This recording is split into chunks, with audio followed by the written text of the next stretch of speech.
આવતી 23 તારીખ છે 23/12/2023 ડિસેમ્બર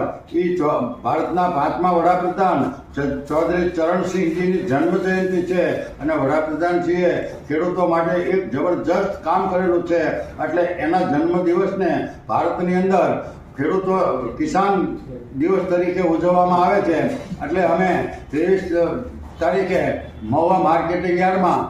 ખોડિયાર માતાજીના મંદિરે મહુવા તાલુકા અને જેસર તાલુકાના ખેડૂતોને બોલાવી અને ચૌધરી ચરણસિંહજીની જન્મદિવસને કિસાન દિવસ તરીકે ઉજવી અને ચૌધરી ચરણસિંહજીના જીવન ચરિત્ર વિશે વાત કરશું અને બાકીના અત્યારે હાલના ખેડૂતોના જે પ્રશ્નો છે, ડુંગળીના છે, કપાસના છે અને અત્યારે ધગધગતો પ્રશ્ન ડુંગળીની નિકાસબંધીનો જે છે અને તાર ફેન્સિંગ તો રોજ ભૂંદણા, જંગલી જાનવર, વીજળી, અમારા ખેત પેદાશના ભાવ, શેત્રુંજી ડેમનું પાણી વગેરે જે ખેડૂતોના અનેક પ્રશ્નો છે